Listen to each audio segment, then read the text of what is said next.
해서 지금 2개 정도 잠깐 드려드릴게요.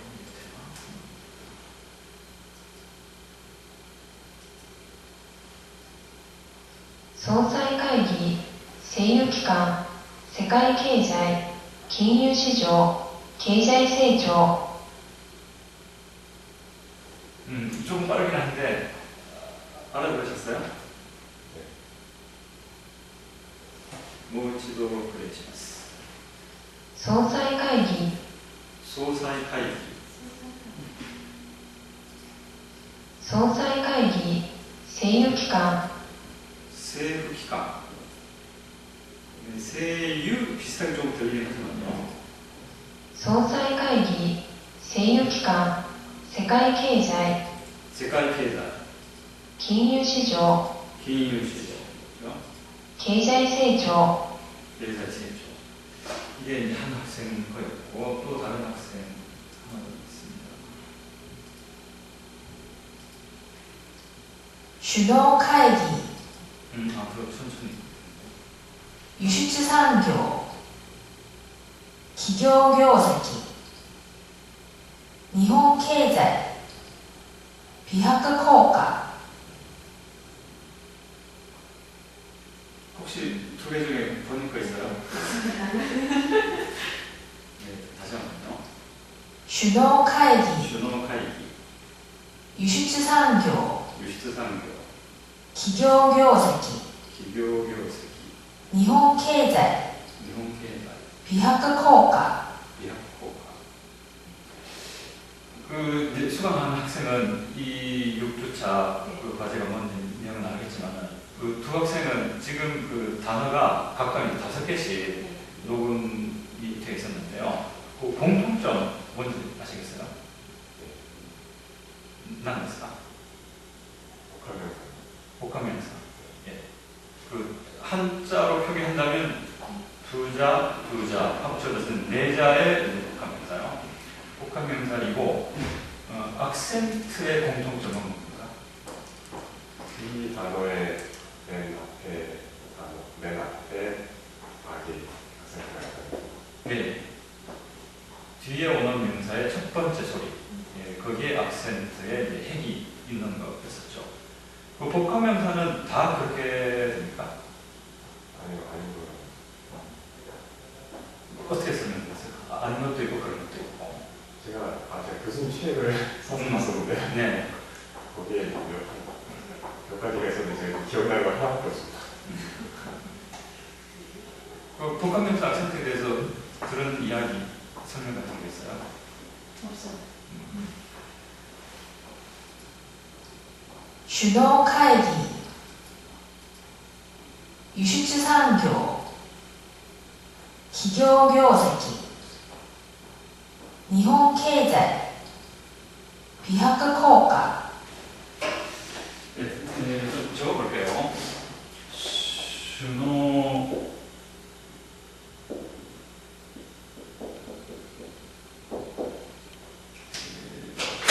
정상회의라고 하는데 일본어로는 조조카이기, 정상회담, 조조카이담 그런 식으로 이야기를 거의 안 합니다.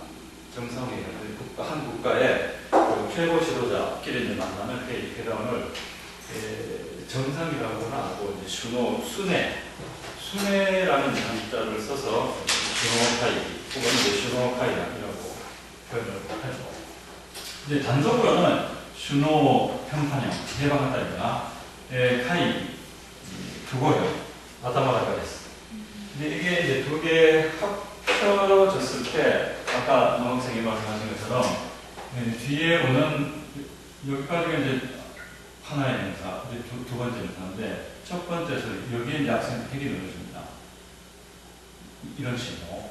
근데 이 복합명사의 경우는 뭐 우연이라고 할까요? 원래 악센트 이제 그대로 연결한 것과 똑같아요. 별로 악센트의 뭐 이동, 변화는 이제 생기지는 않았습니다. 그런데 이제 또 다른 것도 있었죠. 뉴스 수출, 상교, 산업. 원래는 평판형, 상교, 그것도 평판형입니다. 2つとも定番型です。で、これがつながったとき、이게 연결됐을 때 복합명사가 되면서 역시 후행명사의 첫 번째 소리, 여기에 핵이 누려져서 이런 식으로 원래는 유시트 상교였는데 합쳐져서 유시트 상교, 또 미하크, 미백,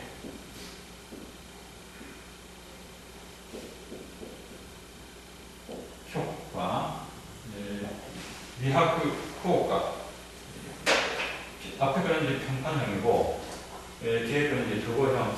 그래서 이제 이것도 이제 결국 뭐 변화가 없기는 하지만, 복합명사 일반적으로 많이 있는 악센트 패턴으로 뒤에 오는 명사의 첫 번째 소리, 여기에 핵이 누려져 있었습니다. 首脳会議、輸出産業、企業業績、日本経済、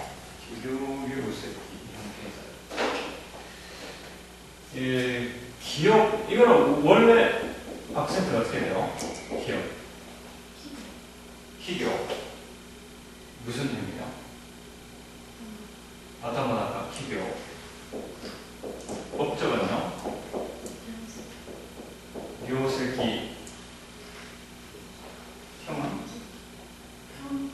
평판이요. 대화마다 기교, 묘세기. 기교, 묘세기인데, 이 경우는 말하자면 이제 합쳐짐으로써 둘 다 변화가 생겼습니다. 기교, 교세기, 기교교세기 이렇게. 그리고 니홍, 이거는요? 니홍, 단독으로 무슨 형입니까? 해방 같다면은 니홍인데 단독으로 할 때는 니홍이면은 어떻게 돼요? 니홍. 여기에 핵이 있는 호 중간에 중고형, 나카다카 같다 중고형입니다. 니홍. 그리고 경제는 원래 단독으로 무슨 형이에요? 아타마나카 도고요. 케이달, 첫 소리에 핵이 있습니다. 이 경우도 일본 케이달가 아니고 합쳐질 때는 일본 케이달 이렇게 5개 모두가 뒤에 오는 명사 첫 번째 소리의 악센트형이 놓이는 경우입니다. 슈노카이, 미하크, 코오카 이것처럼 원래 평판형, 주거형이 합쳐진 경우는 뭐 변화가 없긴 하지만요. 유시트 상교 변화가 생겨서 유시트 상교가 됐고 기교 요세기 변해서 기교 요세기 일본 케이달 변화가 생기는 경우도 꽤 많습니다. 뭐 변화가 생기건 말건 어쨌건 이 두 개의 명사가 합쳐졌을 때 복합 명사의 경우는 여기에 이 위치에 악센트 핵이 하나만 이제 놓여지는 그런 형태가 전체 중에서 한 80% 가까이 됩니다. 80% 가까이. 근데 100%가 아니기 때문에 혹은 이제 95% 정도 되면 이것을 하나의 규칙이라고 할 수도 있겠지만 80% 정도니까 이제 규칙은 아니고 이와 같은 경향이 이제 상당히 강하다. 그렇게 이해를 해 주시기 바랍니다. 근데 간혹가다 이 한자로 두 개. 만약에 히라가나로 치면은 대체로 8개 정도의 박인 경우가 많은데요.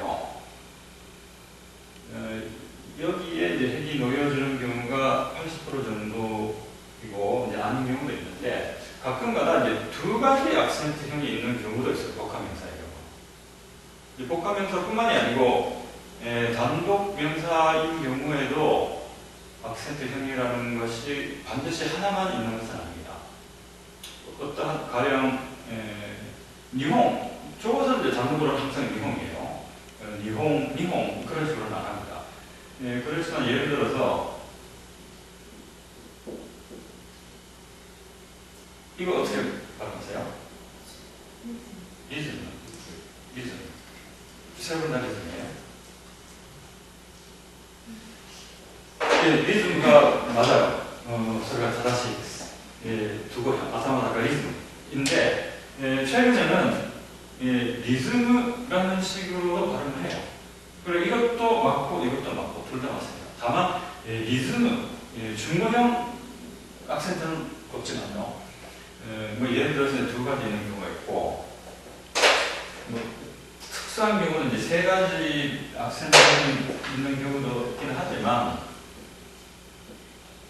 뭐 거의 대부분은 이제 정해진 거는 정확한 악센트는 이제 하나이고, 뭐 간혹가다 두 개의 경우가 있습니다. 이것은 어떻게 돼요? 악센트가? 덴샤.こうですか? 電車、定番型ですね。または、電車、두고형도 있어요, 원래. 둘 다 맞아요.電車, 리즘, 둘 다 있습니다. 그런데 이제 일반적으로 이제 두 가지 악센트형이 있는 경우에요. 평판형이 옛날부터 있었던 건 아니고 비교적 최근에 나중에 생긴 악센트형입니다. 평판형. 두 가지 생긴 거예요. 그리고 이제 나중에 생긴 악센트형을 사용하는 사람은 젊은 사람이 많아요. 대체로. 나이 든 사람은 두고형으로 발음하는 경향이 있고, 물론 다 그런 건 아닙니다. 대체로 이제 경향이 있다는 거죠. 평판형은 비교적 젊은 사람들이 많이 사용하는 형입니다. 영화, 이것도 어떻게 발음해요? 얘가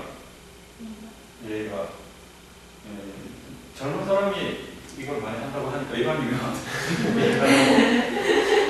하셔도 좋습니다. 물론 이게 뭐 편하면 A가라고 해도 되는데 얘가 둘 다 써요. 둘 다 하는데 평판형은 대체로 젊은 사람. 若い人は比較的定番型をたくさん使用する傾向があります。이제 단독 명사인 경우도 그렇고 복합 명사인 경우도 가끔가다 그렇게 많지는 않지만 가끔가다 이제 두 가지 형태가 인정되는 경우가 있습니다. 예를 들어서요. 이제 자동은 아니고 아동 할 때 지도입니다. 지도.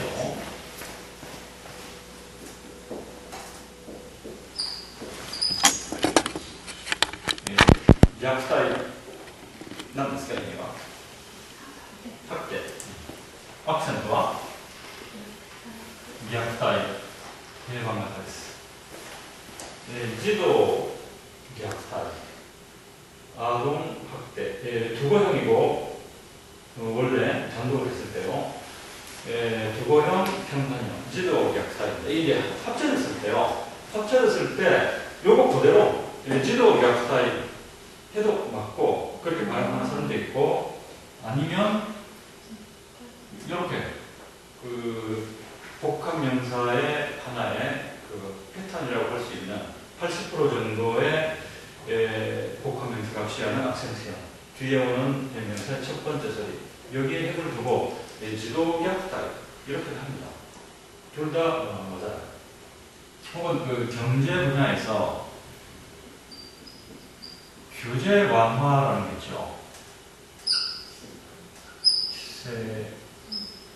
규제, 단독으로 할 때는 기세 강화, 둘 다 평판입니다. 両方とも単独では定番型です。単独で両方とも定番型で、これが複合名詞になったとき、이게 복합명사가 됐을 때 원래 이거 그대로 기세 강화, 기세 강화 하는 악센트형도 있고, 혹은 기세 강화, 뒤에 오는 명사 첫 번째 자리 여기에다가 힘을 두고 발음하는 악센트형 두 가지가 다 같습니다.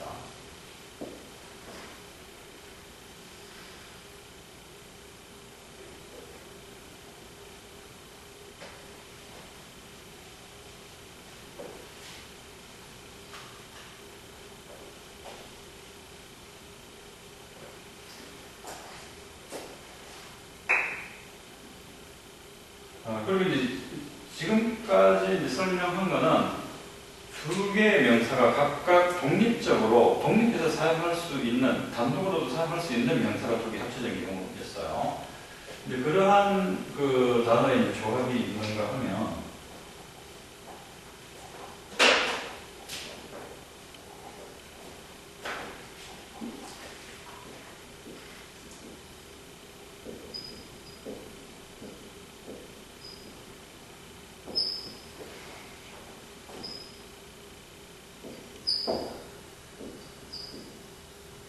노그리츠고 플러스 부속국어という単語の組み合わせもあります。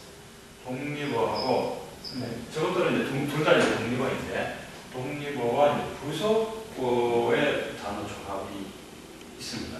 이것도 꽤 많이 있어요. 例えばどういうのがありますか？例えばこういう組み合わせの単語表現。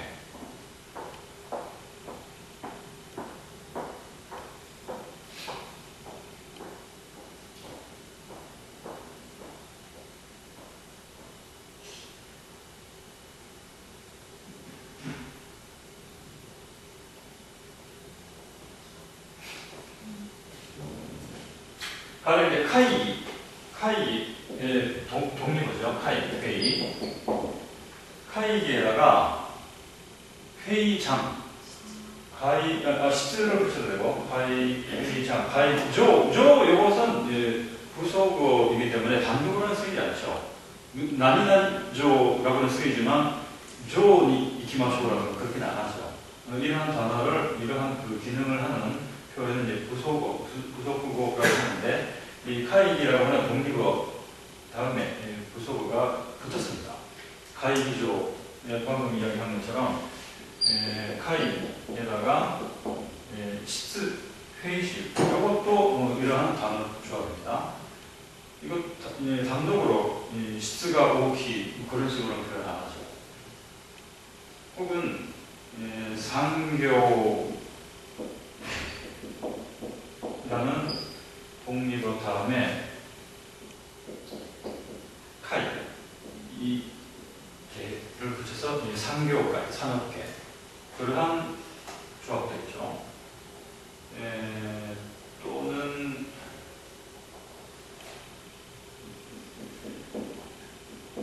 별로 좋은 단어는 아니지만 학대한 사람이라는 의미로 약타이샤, 뭐 이러한 표현도 가능합니다. 있을 수 있죠. 이러한 경우에는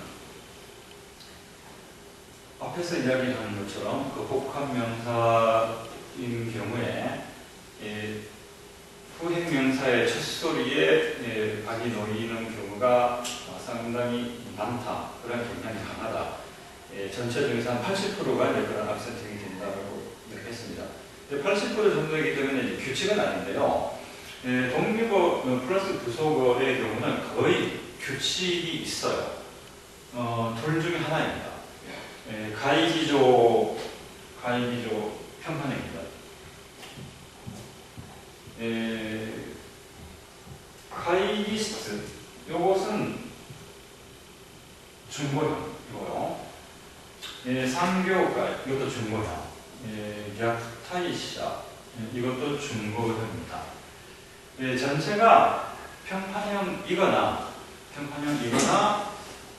혹은 부속어 바로 앞에 핵이 있거나 둘 중 하나예요. 다만 이제 상교가, 이것은 부속어 바로 앞 소리가 이지만 이곳은 이제 장음이기 때문에 장음에 대해서는 악센트 핵을 놓을 수가 없습니다. 이제 그런 경우는 하나 앞으로 이동이 되어서 히토츠 마이니ズれて ここに カクが 置かれます。 3行間 결국 옆에 사는 요구랑 똑같아요. 하나 이제 앞으로 이제 이동된다는 거 찾고 약타이샤 이것은 이제 장음은 아니지만요. 소위 그 이중모음이라고 해서 이러한 경우에도 여기 핵을 악센트 핵을 놓을 수가 없습니다. 그래서 하나 앞으로 이동을 해서 히토츠 마이니 이동시대 다 ここに カクが 置かれて 나가다가 됐습니다. 그래서 그 규칙이라고 하는 것은 가이기조뿐만이 아니고 조가 붙으면 무조건 평판형이라는 거예요. 앞에 어떠한 문사가 오건 간에 무슨 장 하면 아주 드물게 예외가 있긴 하겠지만 100% 평판형이라고 생각을 하시면요. 가이기조 말고 무슨 난이조가 있을까? 운동장, 운도조 평판형이고 덴지조 전시장, 덴지조 평판형, 나니나니조. 그러니까 이거 기억할 때는 나니나니조 그렇게 기억을 하면 됩니다. 그리고 가이기시트 말고 무슨 실이 있어요? 研究室. 그것도 이제 Q가 장음이니까 하나 앞으로 이동이 되기는 했지만 패턴적으로 똑같고 研究室. 지무室, 교무室,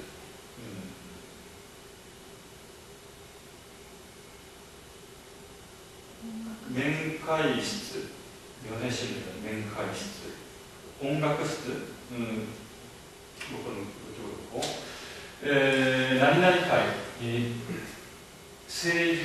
기교会, あるいは 시zenkai, 자연계, 시zenkai,라든가 무슨 개는 카이라는 부속어고 바로 앞에 핵이 놓여지는 경우입니다. 그리고 나니나니샤, 이것도 무조건 무슨 자가 붙으면 중고형이 된다라고 기억을 하면 돼요. 근데 이 부속어의 종류가 지금 뭐 4개 정도밖에 적진 않았지만요. 예를 들어서 카라는 부속어도 꽤 다양해요. 근데 발음은 히라가나로 쓰면 카인데 예를 들어서 이 카도 있고 이 카도 있고 혹은 뭐 이 카 여러 가지 카가 있는데요. 한자와 의미가 달라도 대체로 그 발음이 똑같으면 악센트 패턴은 똑같아집니다. 카라고 하는 것은 전체가 무조건 평판형이 됩니다. 예를 들어서 이 화를 붙여서 국제화, 국산화, 그리고 지금 악센트 이야기하고 있는데 평판화라는 것도 있습니다. 평판형으로 바뀌다. 평판화, 해방화가 있고 또 온난화 있죠. 지구온난화, 온단가 평판입니다. 나니나니카 무슨 화는 무조건 평판형이에요. 그것뿐만 아니고 이 카도 마찬가지입니다. 가령 번역가, 홍역가, 소설가, 쇼세츠가, 사업가, 지교가. 또 이 카는 어떤 단어가 있습니까? 일본어가, 예고가,経営学과. 근데経営学과는 이게 붙는데 지금 이야기한 이 조합하고 조금 달라요. 경영 2개, 각과 2개. 그래서経営学과는 앞에 이야기한 전환 패턴이 돼요. 그래서 가 이제 거기에 악센트 핵이 놓여지는 경우가 되겠고,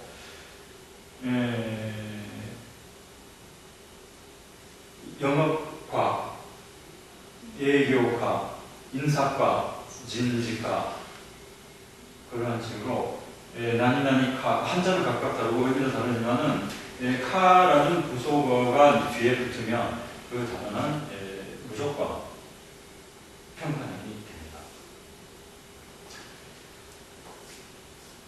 그리고 샤 이 경우에도 지금 샤라고 하는 것은 중고형으로 만드는 부속어인데요.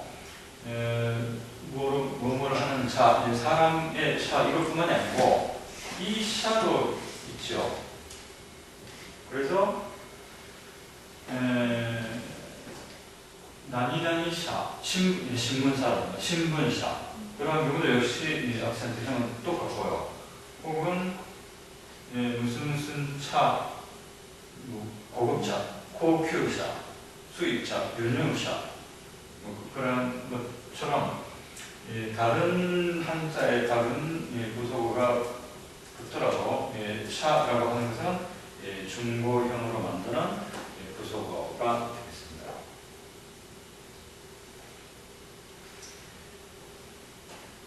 그리고 어떠한 부속어가 평판형화 시키는지, 어떠한 부속어가 중고형화 시키는지, 그거는 결국 외우는 수밖에 없긴 하겠지만요. 그래도 가령 뉴스 같은 데서 가이기조라고 했다고 하면 가이기조 평판형이구나. 그러면 예조가 붙으면 무조건 평판형이다. 그렇게 기억을 하면서 이제 점점 이에 대한 정보가 많이 쌓이게 될 겁니다. 그리고 이에 대해서는 제가 쓴 책에도 부속어를 크게 둘러 나눠서 평판화시키는 부속어에 어떠한 것들이 있고 또 중고화시키는 부속어에는 어떤 것들이 있는지 예를 설명해 놓은 게 있어요. 참, 그 책이 있으면 다시 한번 보시고 참고로 하시기 바랍니다.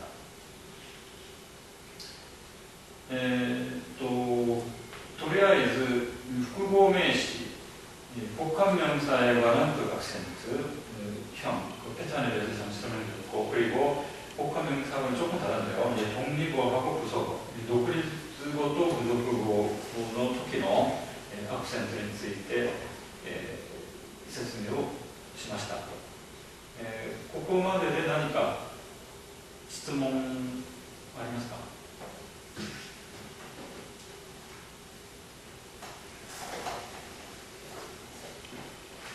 택기도 부속어예요. 택기, 그렇죠. 택기 단독으로 쓰이진 않잖아요. 이제 어떤 단어 다음에 붙어서 뭐積極的라든가消極的라든가間接的, 고가택기, 택기도 상당히 많이 쓰이는데 택기는 어느 쪽이에요? 이쪽입니까? 이쪽입니까? 평판은 그러니까 나니나니 택기라고 기억을 하시면 돼요. 나니나니 택기가 평판형이죠. 만약에 이게 중거형이라고 한다면 나니나니 택기 그렇게 이제 기억을 하는 거예요. 그러니까 나니나니조, 나니나니 시즈, 나니나니 카이, 나니나니 샤, 나니나니 카 그런 식으로. 다만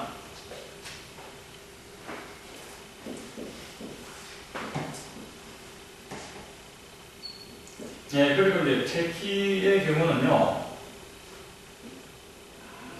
그 다음에 무슨 적어로 무슨 적인 그런 식으로 택기니 택기나 이 조사도 이제 붙는 경우가 많이 있죠. 많이 있는데 이 조사 부분까지도 평판형입니다. 조사 부분까지도 국사적이니 국사적이나積極的に 積極的な.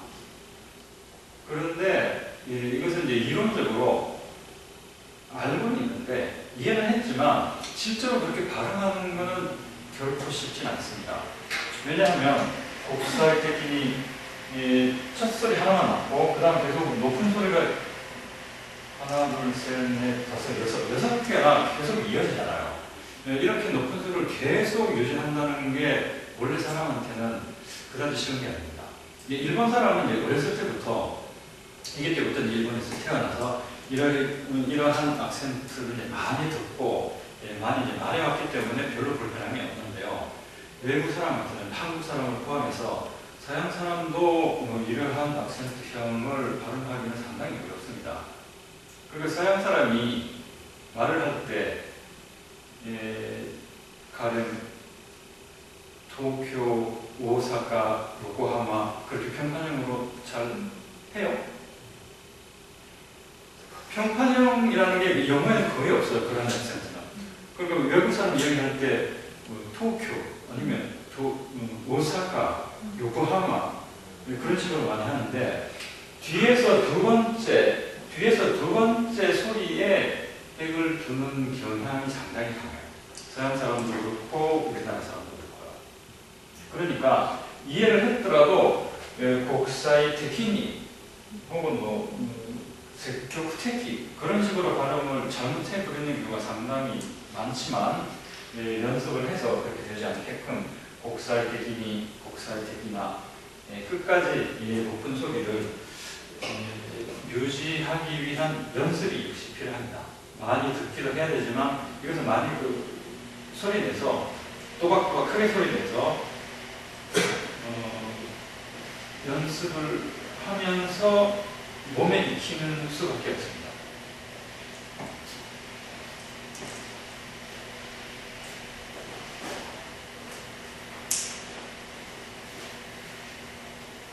그리고 조금 더 악센트 이야기 하면은 첫 시간에 복합 동사複合動詞例えばどういうのがありますか？歩き回るとか駆け込むとか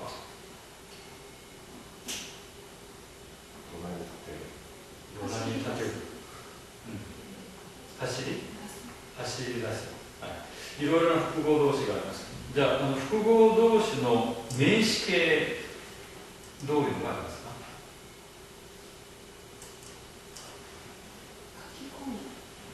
書き込み、吸い込み、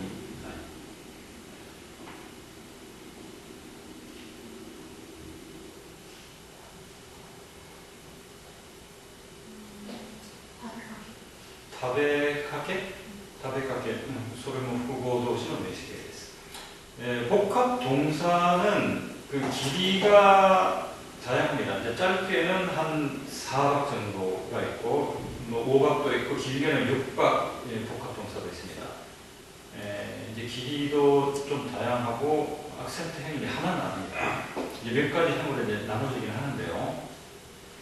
근데 이제 복합동사의 악센트형이 뭐건 간에 그거랑 상관없이 복합동사의 명사형 악센트는 딱 하나입니다.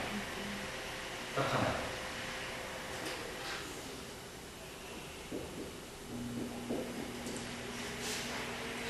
가기込み あるいは書き入れ 같은 경우는書き入れ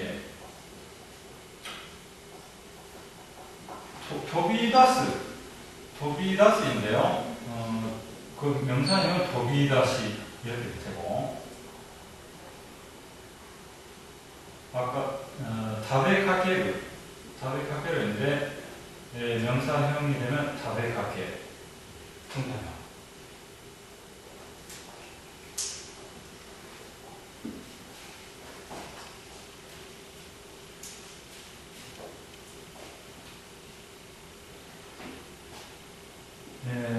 노리카에르 가라사다.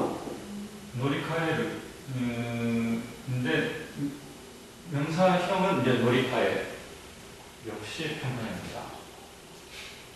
혹은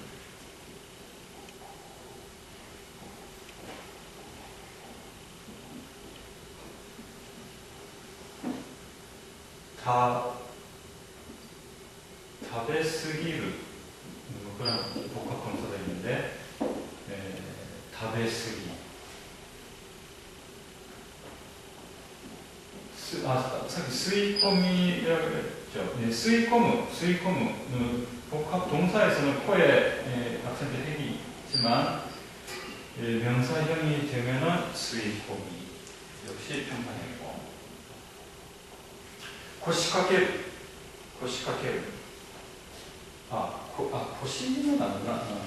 같이 아가가 있는데 같이 아가리 명사형이 되면은 이건 이제 오박이지만요. 박의 수 복합 명사의 길이와는 상관없이 복합 동사의 명사형은 무조건 평판형이다. 그렇게 기억하시면 돼요. 그리고 이것도 역시 같이 아가리 알고는 있어도 평판형으로 발음하기가 쉽지는 않습니다. 그래서 같이 아가리 그런 식으로 되어버리는 경향이 상당히 강하기 때문에 역시 이에 대해서도 연습을 많이 필요하겠습니다. 理屈では知っていても理解していてもその通り発音するのがああいうふうに特に長い単語の平板型は発音が決して簡単ではないのでそれを身につけられるようにたくさんの繰り返し練習がやはり必要だと思います。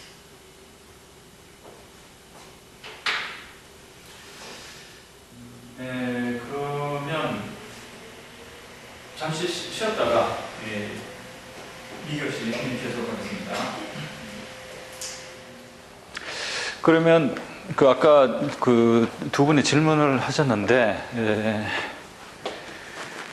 악센트에 관한 질문 있었고 노트테이킹에 관한 질문 있었고요.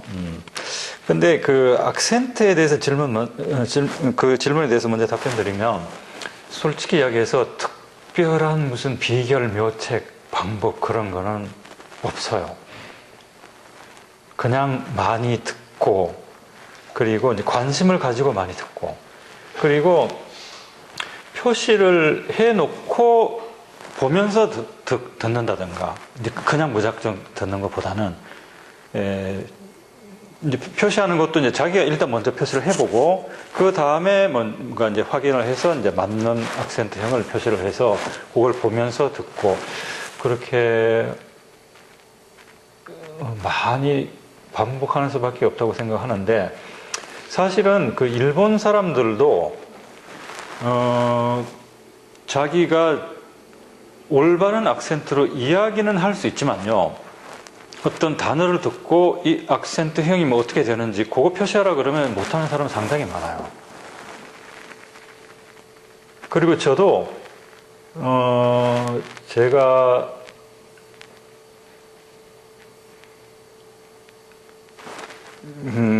한 20년 전까지만 해도 일본 악센트에 대해서 별로 관심이 없어서 어떠한 악센트형이 있는지 혹은 더 기본적인 부분에 대해서 이해를 전혀 못하고 있었어요. 모르는 상태로 그냥 일본어를 이야기하고 있었습니다. 예를 들어서 이제 아주 기본적으로 악센트는 영어처럼 강약 악센트가 있고 일본어나 중국어처럼 이제 고저 악센트가 있는데 일본어가 고저 악센트라는 사실조차도 몰랐었어요.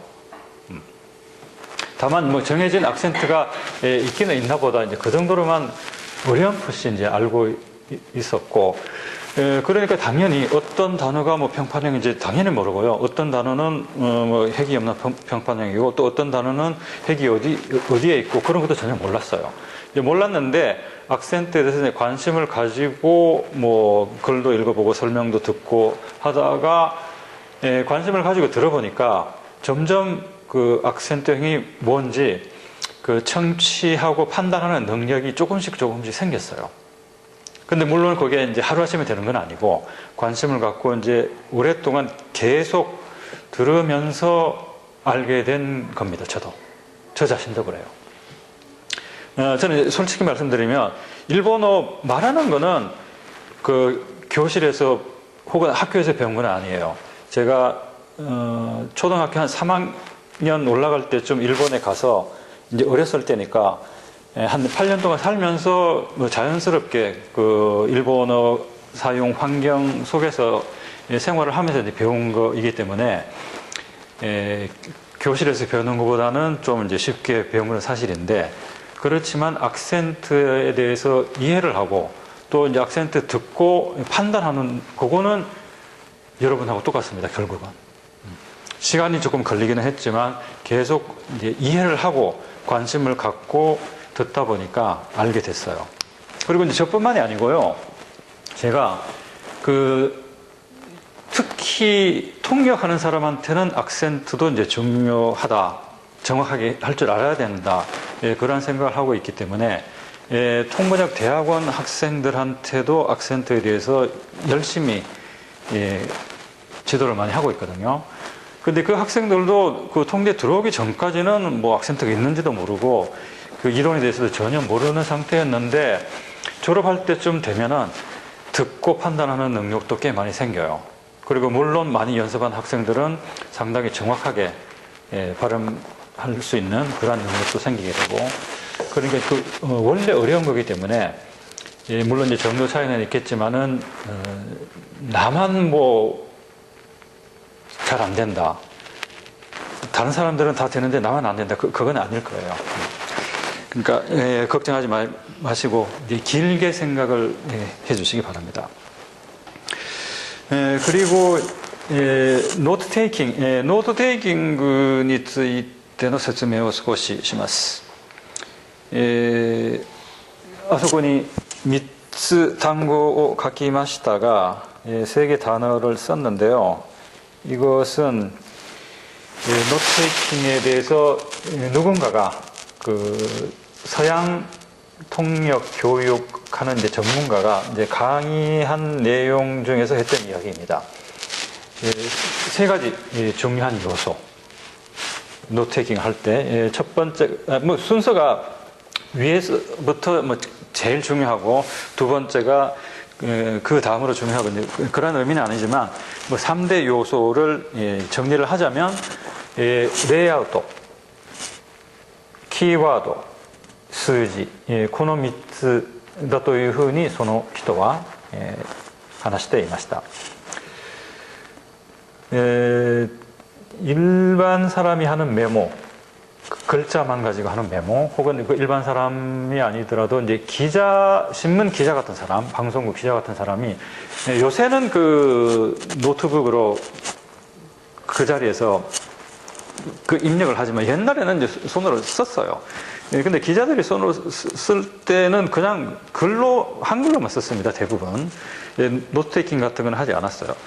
근데 글로 쓸 때는 일반적으로 그 노트 필기하듯이 왼쪽에서부터 오른쪽으로 이렇게 쭉 적어 나가고, 여기서 뭐 단락이 끝나면 그 다음 단락 이렇게 시작했다가 왼쪽에서부터 오른쪽까지 계속 쓰는 게 일반적인 이제 필기 방법입니다. 그런데 이제 이런 식으로 해가지고는 노트 테이킹을 효과적으로 할 수는 없어요. 딱 봐서 뭔지 모를 테고 이제 자세히 들여다봐야지만 겨우 그 해독이 될 테니까. 그리고 실제로 통역할 때는 이거를 이게 뭐였더라, 그렇구나, 그렇게 생각할 그 시간은 전혀 없죠.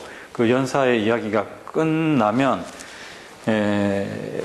늦어도 한 3, 4초 이내에는 통역이 나가야 됩니다. 그리고 통역을 한번 시작을 했으면 중간에 또 한참 생각하고 그럴 시간이 없이 계속 유창하게 통역을 해줘야 되기 때문에 이 내용을 가지고 뭐 고민하고 생각하고 그런 여유가 없습니다.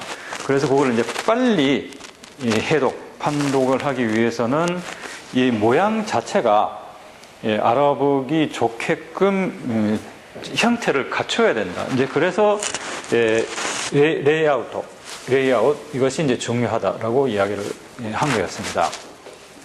일반적인 뭐 필기는 이런 식이 되겠지만은 노트 테이킹은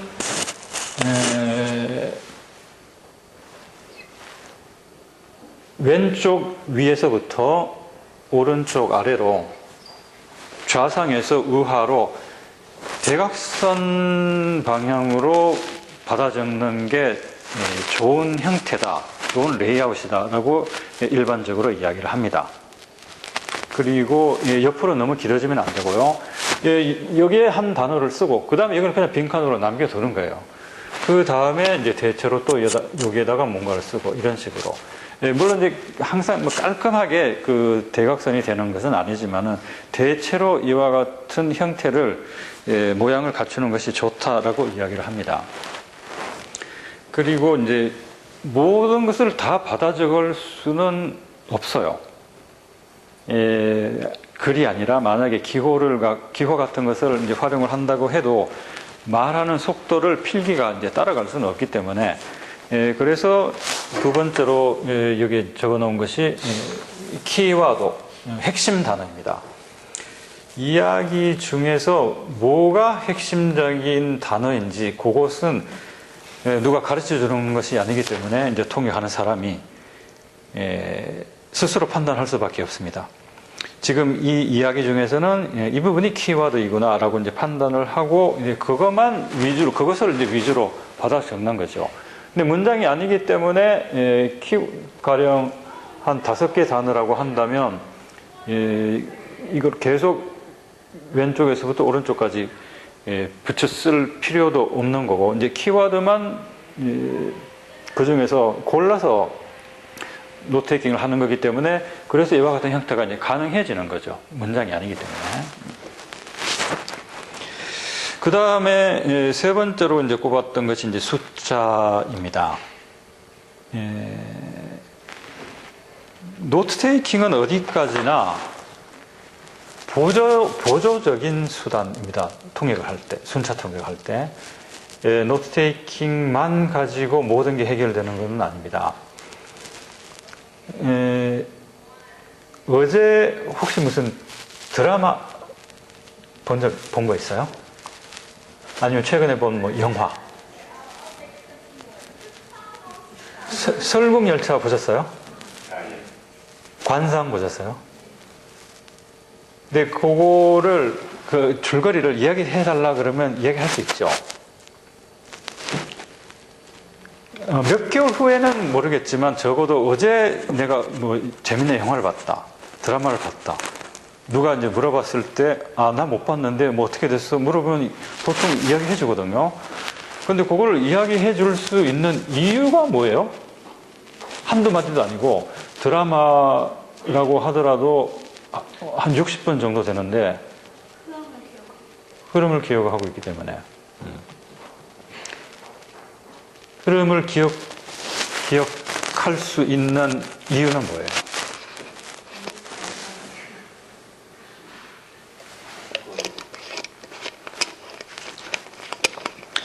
흐름이라는 것이 있고 또 그것을 이해했기 때문이죠. 그 외국 드라마 내가 알아듣지도 못하는 러시아 드라마를 봐도 절대 기억은 못 하잖아요.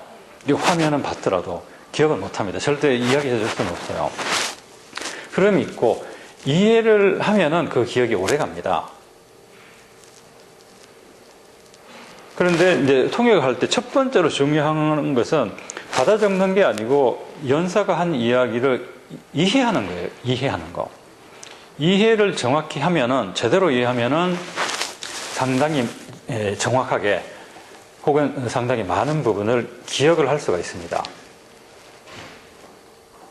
그런데 이제 기억을 하는데도 사람이기 때문에 한계가 있을 수밖에 없는데요. 가령 이제 드라마를 이야기해 준다고 하더라도 예를 들어서 거기에서 기업의 뭐 재무 상태에 관해서 보고하는 장면이 나왔다. 기업 경제 드라마 중에서 그 보고하는 장면에서 뭐 숫자가 나온 것까지는 절대 이야기 못하죠. 숫자까지는.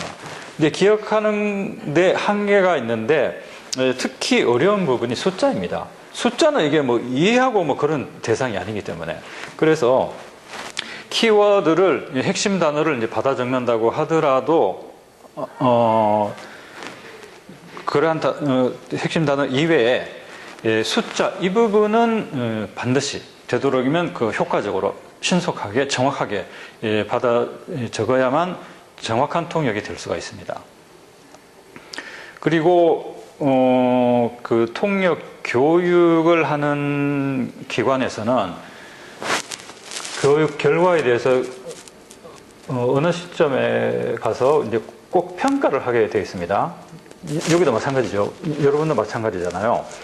すべての科目、1学期聞いて、途中で中間試験を行ったり、期末の時に必ず試験を行います。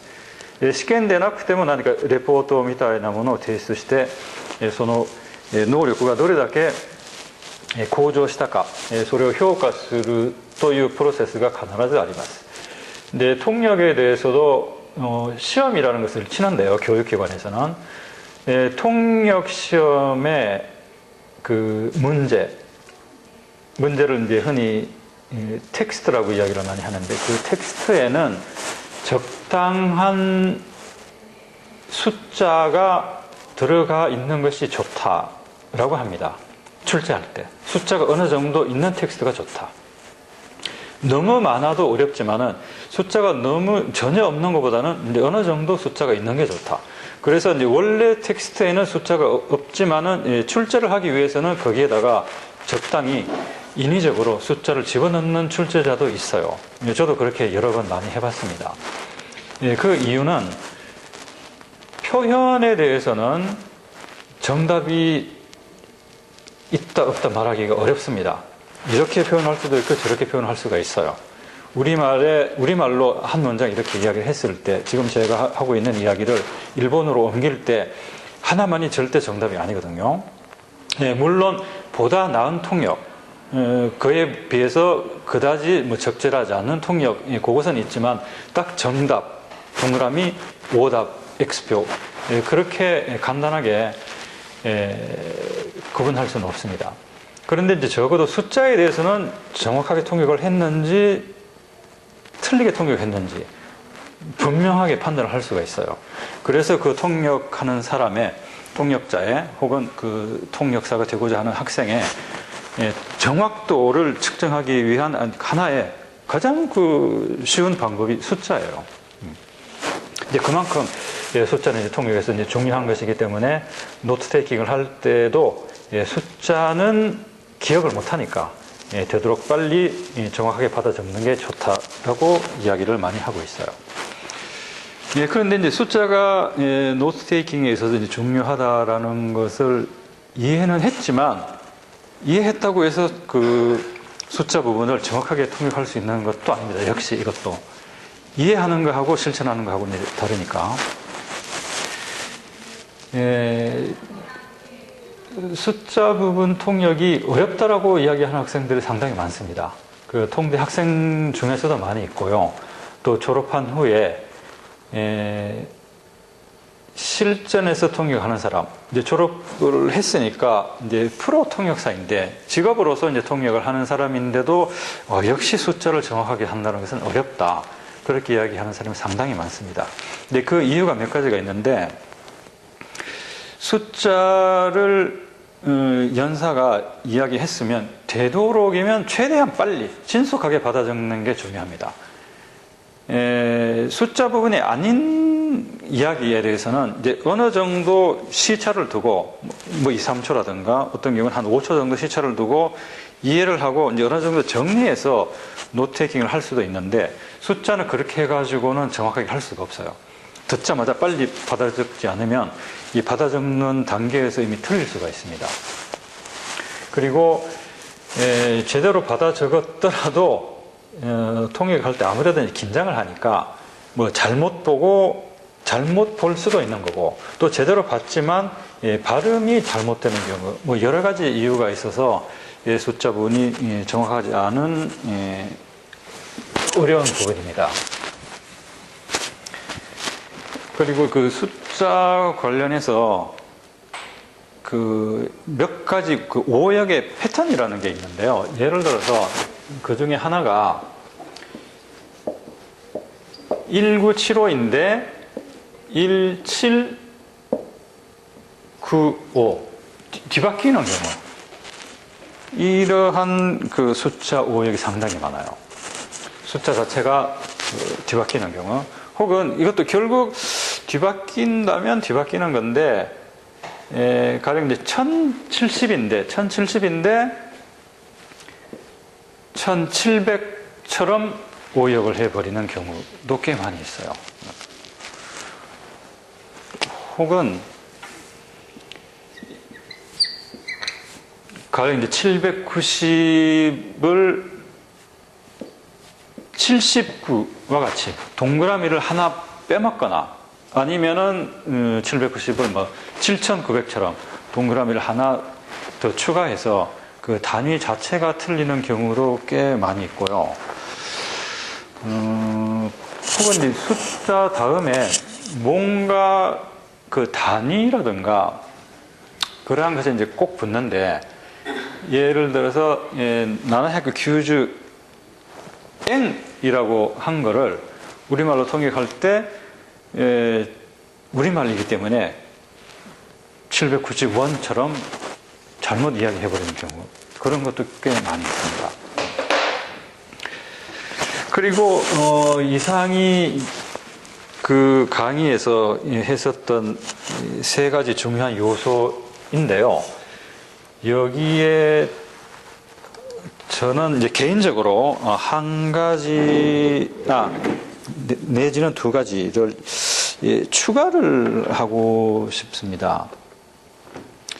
결국 그 부분에 대해서는 제가 그 책에도 이제 썼는데,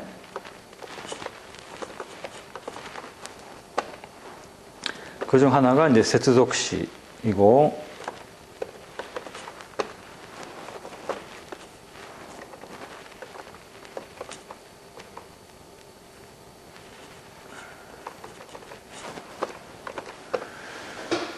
또 하나가 텐스 시제입니다. 접속사는 문장의 가장 앞부분에 첫머리에 오죠. 대체로 가령 이 말도 이제 접속사고 시카시, 소시대, 뭐 그리고 그러나 그러한 것들이 접속사입니다. 반면에 텐스, 시제는 대부분 문장 끝에 많이 오죠. 오지요, 옵니다, 왔습니다, 올 겁니다. 이제 그런 식으로. 왜 이 두 가지가 중요한가 하면은, 소시대, 시카시, 소레데, 소레니요때 이 표현은 이제 상당히 짧아요. 한마디이지만 그 앞 문장하고 그 다음 문장하고의 관계를 상당히 명확하게 알려줍니다. 말하자면 그 방향 지시 같은 걸 해줘요. 미치안나이, 미타이나役割をしてくれます。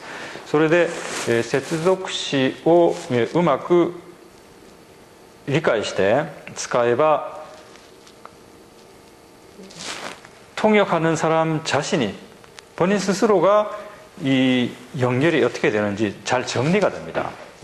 그래서 이제 잘 정리해서 그것을 이제 효과적으로 알려주면은 듣는 사람에게도 이해하기 쉬운 통역이 될 수가 있게 되는데요.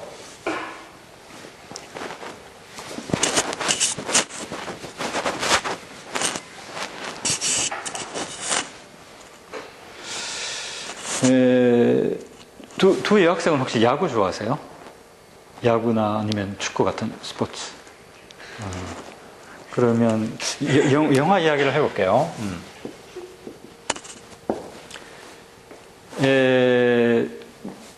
皆さんは、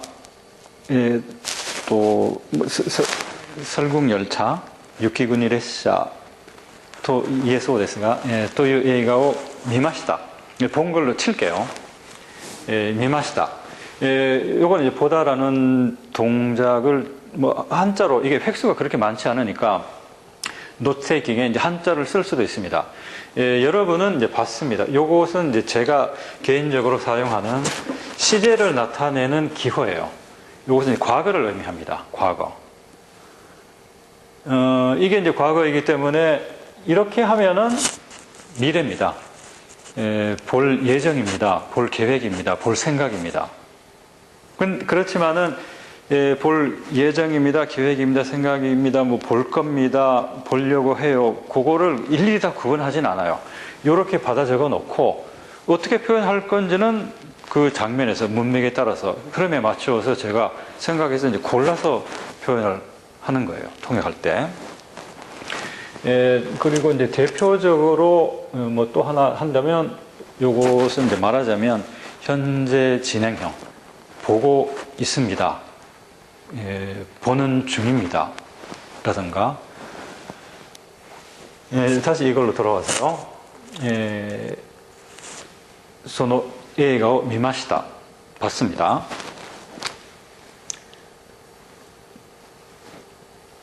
이게 이제 말하자면 접속사에 해당되는 기호입니다. 제가 사용하는.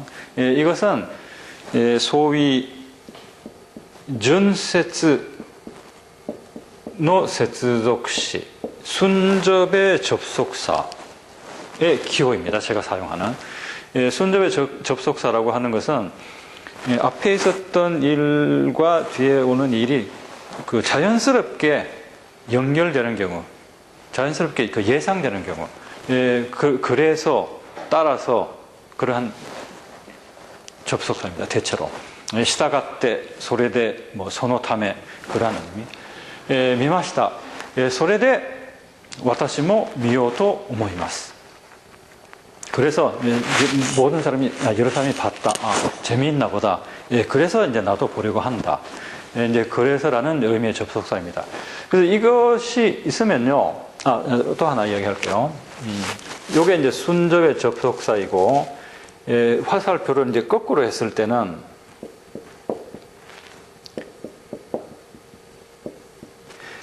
逆接の接続詞という意味です. 역접의 접속사. 이것은 앞에 있었던 일과 뒤에 있었던 일, 앞 문장과 뒷 문장이 뭔가 상반되는 경우.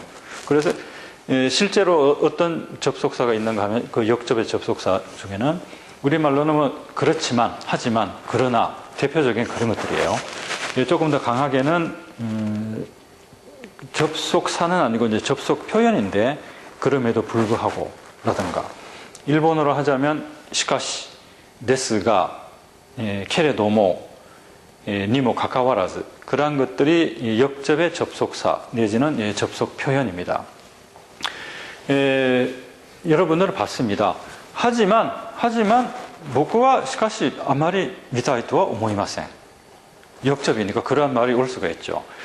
그런데 요 뒤에 말을요 받아 적지 않아도 이것만 있으면 어떠한 내용이 올 건지 원래 어느 정도 짐작을 할 수가 있고 또 이걸 가지고 작문을 하는 것이 아니고 앞에서 들어한 이야기가 있기 때문에 그 이야기만 이해를 했더라면 요것만 있으면 꽤 많은 부분을 통역할 수가 있습니다. 그러니까 딱 하나의 기호에 불과하지만 이 기호가 접속사를 나타내고 이 접속사가 앞 문장과 그 다음 문장의 관계를 잘 가르쳐 주기 때문에 이것을 효과적으로 활용을 하면은 그 순차 통역, 노트 테이킹을 하는 데 있어서 상당히 많은 도움이 됩니다.